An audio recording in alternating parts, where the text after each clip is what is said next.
potensi Nagaya di 2-3 tahun ke depan itu akan luar biasa. Hari ini saja belum masuk exchanger kan? Belum masuk exchanger. Kita belum ada di CMC. Bukan karena Nagaya nggak mau cepet-cepet. Ya, tapi persoalannya, Bapak Ibu, kita bicara fundamental, kita bicara fondasi. Hari ini Nagaya itu belum terlalu kuat. Secara fundamental, secara fondasi belum terlalu kuat. Bapak Ibu coba bandingkan dengan token artis, ya, yang terburu-buru masuk exchanger, terburu-buru listing di CMC. Coba perhatikan, ya kan, itu kan bukan loversnya saja yang masuk sana lalu berkomentar, termasuk hatersnya, ya. Sadis nggak waktu itu? Sadis banget, ya kan? Kalau bahasa kekiniannya sadis bingits katanya. Ikut-ikutan. Sebenarnya kalau yang bahasa-bahasa begini Pak Benny yang lebih tepat, ya. Masih usia 20-an kan, saya kepala 5. Oke, jadi banyak pertimbangan teman-teman, Bapak Ibu, ya. Tapi apa yang bisa ditunjukkan Nagaya hari ini, walaupun kita belum ada di exchanger, walaupun kita belum ada di CMC, seperti yang diasumsikan banyak orang di luaran sana, kalau cari aset kripto yang aman, mesti ada di CMC dan minimal di satu market. Tapi hari ini terpatahkan semua, ya, dengan penghargaan yang diterima oleh Nagaya, ya, dari Kementerian Science and ICT. ICT itu Information, C itu Communication and Technology, ya, dari pemerintah Korea. Ya, jadi itu kementerian, kalau di Indonesia itu Kementerian Ristek. Gitu. Nah, kita terima penghargaan, ya, dan ini skalanya internasional. Ya, ini skala internasional. Jadi bukan mungkin sedikit saya kasih informasi. Ternyata kategori yang diterima oleh Nagaya itu bukan yang IR52. Karena IR52 itu skalanya domestik. Itu untuk perusahaan-perusahaan domestik. Ya, kita juga baru tahu. Ya, jadi setelah ada penjelasan lebih lanjut menjelang saat-saat terakhir kita mau terima, ternyata yang diterima itu adalah kategori untuk internasional. Wow, luar biasa, bukan dong? Ya, jadi sama, ya, Jang Yong-sil Award, hanya ini internasional kategorinya. Ya, jadi ini sebuah pencapaian, sebuah kebanggaan lah buat kita semua. Oke, teman-teman, Pak Dhani dan Ibu Siska lagi dalam perjalanan, kelihatannya mungkin agak terlambat ya karena macet di mana-mana dan tadi harus selesaikan dulu. Oke, jadi kami sudah atur nih. Saya dari PSD itu jam 11:30 sudah jalan. Kenapa? Karena ngerti ini hari Jumat, ya. Biasanya di Bekasi kalau Jumat begini, waduh, udah rawan. Ya, jadi kami jam 2 itu sebenarnya sudah ada di Bekasi, ya, tapi masih cari kuliner teman-teman di Bekasi. Makanya tadi jam 3 baru hampir sambat ya, baru nyampe di sini. Tapi sebenarnya jam 2 kami sudah ada di Bekasi.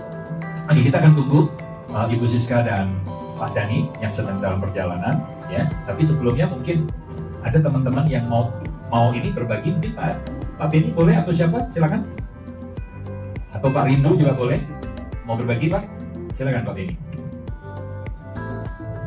Jadi hari ini Anda hadir di tempat ini tentunya pasti Anda akan berpikir untuk sebuah terobosan keuangan, betul ya. Nah, kita bicara mengenai terobosan keuangan. Seringkali orang-orang berpikir dengan bekerja keras bisa mengalami terobosan keuangan. Siapa yang setuju angkat tangan? Kerja keras bisa mengalami terobosan keuangan. Kerja keras. Bisa ya? Oke.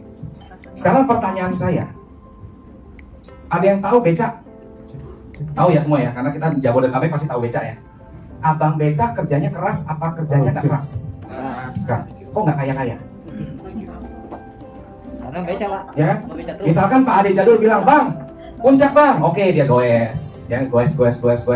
Ayo Bang, lebih semangat lagi Bang biar cepet nyampe. Oke deh. Goes. Keras kan? Sampai tiba-tiba ada suara juar. Pak Ade kaget. "Bang, suara apa tuh Bang?" "Gak apa-apa deh, betis abang meledak." Ketinggian ini puncak. Kerjanya keras kan? Tapi kok gak kaya-kaya? Jadi kalau mau sukses, mau ada mengalami yang namanya terobosan keuangan, itu nggak bisa hanya kerja keras. Ya, ada kalanya kita harus kerja cerdas. Ya, saya background saya lulusan S2, tapi jangan berharap tinggi ya, bukan S2 beneran, SD SMP. Ya, saya cuma lulusan SMP, SMA 1 pernah saya drop out dari sekolah. Karena saya berpikir seperti ini. Ketika saya sekolah, saya tergolong anak yang bandel. Ya, anak yang bandel. Mungkin baru oh wajar lah begini bandel gitu ya. Nah, kelihatan ya. Jadi tergolong bandel, sehingga di pertengahan semester 1 SMA kelas 1, saya drop out dari sekolah. Ya. Di saat itu saya berpikir, apakah saya mau mengulang sekolah atau enggak? Lalu saya mulai menganalisa. Saya lihat kakak sepupu saya lulusan Amrik, balik ke Indonesia, dagang. Ijazahnya diapain? Masuk Brankas. Terus kakak kandung saya juga lulusan double degree. Ujung-ujungnya kerja. Nah, sedangkan saya sendiri juga ketika saya putus sekolah, saya mencoba untuk bekerja di sebuah perusahaan advertising kurang lebih 3,5 tahun. Karena lulusannya S2, maka gajinya juga fantastis ya. Saat itu saya masih ingat 250.000.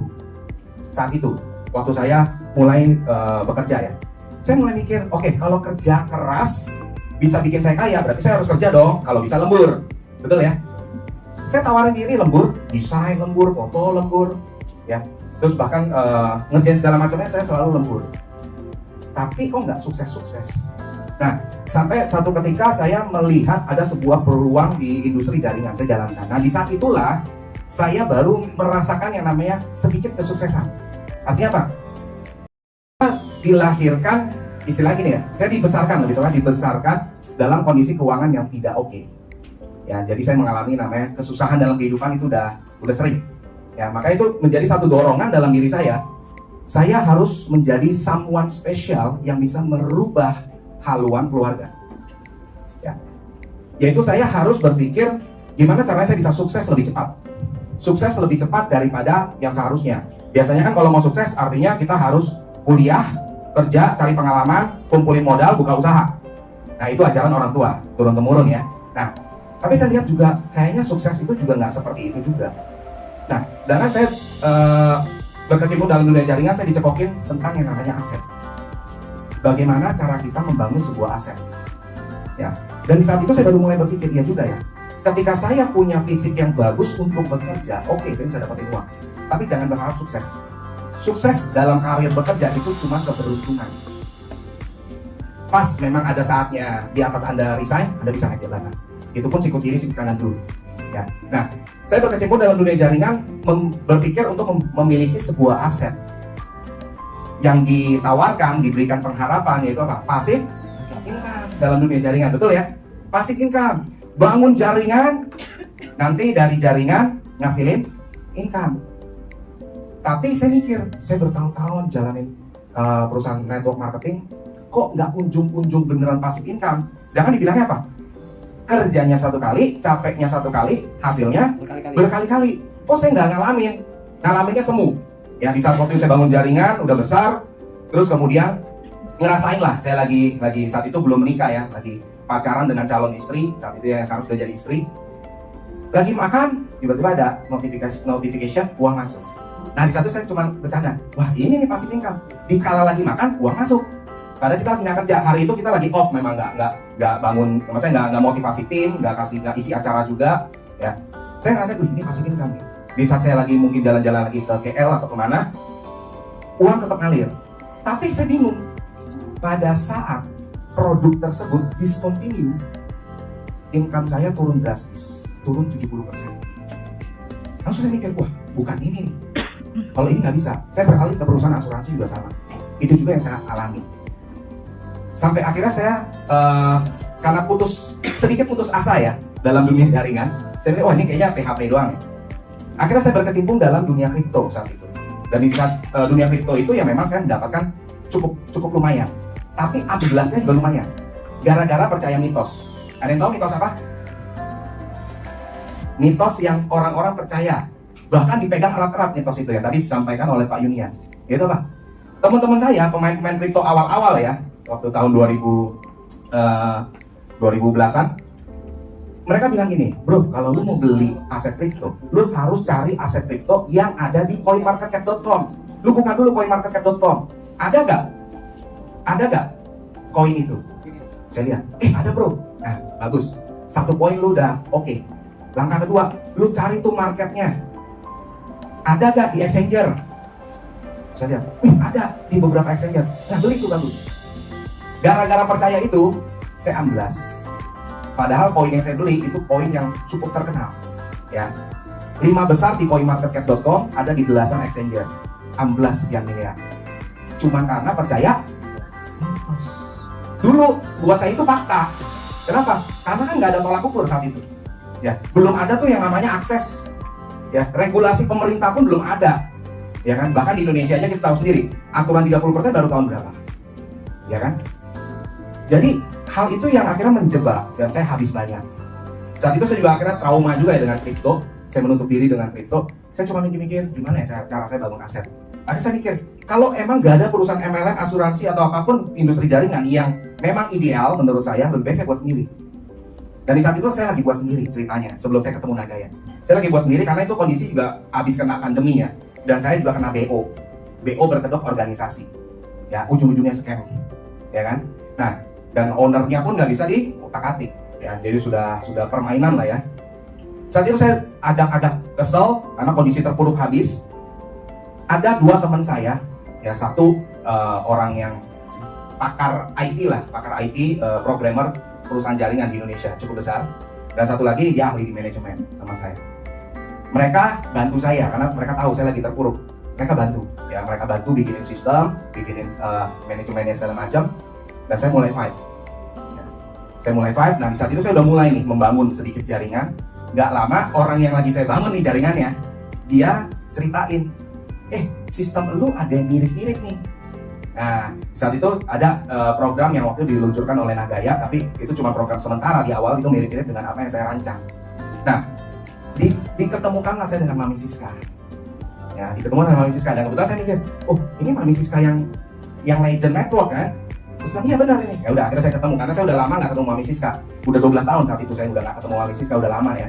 Nah, pas saya dijelasin oleh Mami Siska tentang konsep, masih belum terlalu nangkep.